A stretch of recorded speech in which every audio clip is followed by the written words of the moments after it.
सल्लल्लाहु अला मोहम्मद व अला आले मोहम्मद सलातो वस्सलाम अलैका या रसूल अल्लाह या नबी अल्लाह या हबीब अल्लाह। जिस महफिल में नबी करीम के ऊपर आगे पीछे दरूद शरीफ पढ़ ली जाए तो जमानत है उसके कामयाबी की। अल्हम्दुलिल्लाह।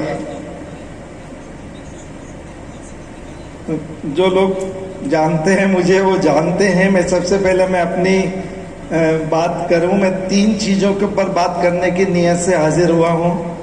एक तो क्या अल्लाह भी अल्लाह है, पढ़े लिखों की महफिल है और मैं 10वीं पास इस डाइस पे खड़ा हूं।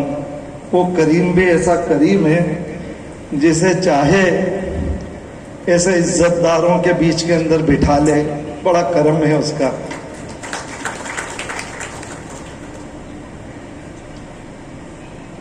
मैं एक जॉइंट फैमिली से बिलोंग करता हूँ। बहुत सारे लोग जानते हैं क्योंकि हमारी हैसियत पंचर जोड़ने की रही है। और ख़ास करके ये बड़वानी और इस खित्ते से मोहब्बत ज़्यादा इसलिए भी है कि मेरी माँ धामनोद की थी। मेरे नाना जी वहाँ पर कपड़ा रंगते थे। मैं बेसिक रंगरेज बिरादरी से हूँ। तो अब तो वो इस दुनिया में नहीं रही। तो एक रहता है ना कि यार भाई के मुंह से निकलने वाले नाम है ये सब, बड़वानी, ठीकरी, महेश्वर, मंडलेश्वर बहुत बोलते थे। उसका अपना बचपन गुजरा। तो भी यहाँ से एक नज़दीकी है दिल के अंदर के नहीं यार ये मेरी माँ से निस्बत है, मैं इस जगह से जुड़ा रहूं। जॉइंट फैमिली से हैं हम 4 ब्रदर हैं अल्हम्दुलिल्लाह अल्लाह और उसके रसूल के एहसान से। एक तवा, समझ रहे हैं ना, तवा, एक तिजोरी, एक आंगन और एक दस्तरखान है। अल्हम्दुलिल्लाह हम 40 लोग हैं। 4 भाई, चारों की वाइफ, 6 बेटे, 12 बेटियां, 10 पोता पोती, 5 बहू है। और एक साथ अल्लाह और उसका रसूल हमें रखा हुआ है। ये उसके बड़े एहसान हैं हम पर।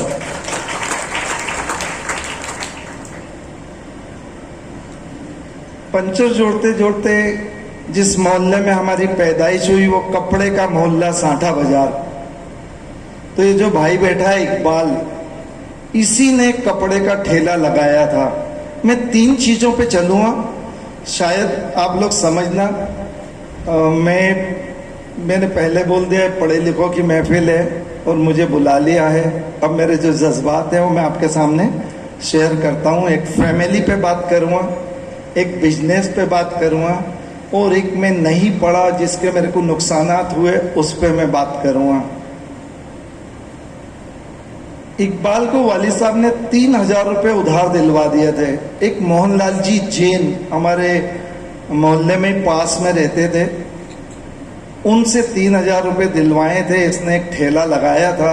जब इसने 10,000 रुपये कमा लिए थे 1 साल में, फिर मैं इसके साथ शरीक हो गया। फिर लोग आते गए और कारवां बनता चला गया अल्हम्दुलिल्लाह। ये बात है 1975 4 मार्च की। अभी ये गोल्डन जुबली चल रहा है हमारा। ये 50वीं सालगिरह हम 4 मार्च 1925 को मनाएंगे, अल्लाह और उसके रसूल ने चाहा तो। एक जॉइंट फैमिली, मेरे वालिद का इंतकाल हुए करीब 30-35 साल हो गए। 93-92 के अंदर उनका इंतकाल हो गया था। बगैर कमांडर के घर कैसे चलेगा। एक बाप की जरूरत थी, मुझे उस सीट पे बिठा दिया गया कि भाई कोई तो अमीर बने, घर कैसे चलेगा। उस सीट पे मैं बैठा, जितना मुझे याद था कोशिश करी। मेरे मोबाइल में भी, मेरा मोबाइल दे दे यार, मुझे टाइम का एहसास नहीं रहेगा, सब लोग बोर हो जाएंगे प्लीज, थैंक यू। ये इसके पीछे मैंने 2 खास बात लिख रखी है, हमेशा मैं भूलूं नहीं उसके लिए। एक तो 51% में फैमिली फैमिली फैमिली, मेरी सांसों तक इस फैमिली को मैं हिलने नहीं दूंगा। अब मेरी सांसें कितनी है वो अल्लाह जाने, उसका रसूल जाने। और दूसरा, मैं पीकेसी पाकीजा नॉलेज सिटी को मेरा आखिरत का जरिया बनाऊंगा। इस नियत से ये स्कूल का काम शुरू करा। एक पिक्चर आई थी अभी 12वीं फेल, उसके अंदर एक रीस्टार्ट शब्द था। रीस्टार्ट, शुरू करो। खूब जगह हारे जिंदगी के अंदर, लेकिन फिर एक नई शुरुआत, फिर एक नई शुरुआत, फिर एक नई शुरुआत। बस इसी तरह अल्लाह और उसके रसूल ने ले आया। और अभी भी जब मेरे बच्चे या मेरे भाई खड़े होते हैं तो मैं उनसे कहता हूं कि ठीक है, मैं लाल मिट्टी में कुश्ती से तो नहीं जीत सकता तुमसे, लेकिन कोई काम तुम लो, एक काम मैं लेता हूं। आओ अपन प्रतिस्पर्धा करते हैं, कौन इसमें आगे निकलेगा। तो एक स्वस्थ प्रतिस्पर्धा घर के अंदर है, जिसके अंदर सब लोग भाई बच्चे कामों के अंदर लगे हुए हैं। सबको अलग अलग काम दे दिया, क्योंकि अपन बीइंग मुस्लिम काम कम और लड़ते ज्यादा हैं। तो मुझे ये समझ में आया कि इन सबके हाथों में काम दे दो, 99 के चाले में लगा दो, तो ये कभी भी मतलब इन्हें फ्री भी नहीं होंगे और लड़ेंगे भी नहीं। और मेरा वो नुस्खा काम आ गया।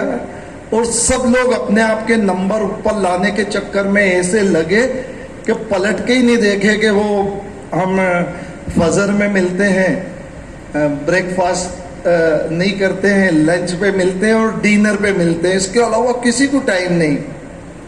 सब ने अपने अपने कामों को ले लिया। वैसे मैं बहुत इनकार किया था मैंने हजरत से, इदरीस भाई से, तारिक भाई से। मैंने कहा यार भाई, मैं कहीं पर जाता हूँ, मेरी गाड़ी कभी इधर घुस जाती, इधर घुस जाती, मुझे मंच पे खड़े कर देते हो, मेरे को याद नहीं है। बोले नहीं, आपको चलना ही पड़ेगा। मैंने कहा चलो, तुम झेलते हो वो इतने सारे लोग भी झेलेंगे। बोले नहीं, आपको आना पड़ेगा। हकीकत के अंदर इस डाइस के काबिल में नहीं था और ना हूँ, लेकिन बस मैंने बताया ना, अल्लाह और उसके रसूल का मामला है। वो जिसे चाहे इस तरह से आगे लाए और मैं आप लोगों के सामने खड़ा हूँ। मेरे घर पे कमरुज़्ज़मा आज़मी साहब आए थे, आप लोग जानते होंगे, लंदन के अंदर रहते हैं वो।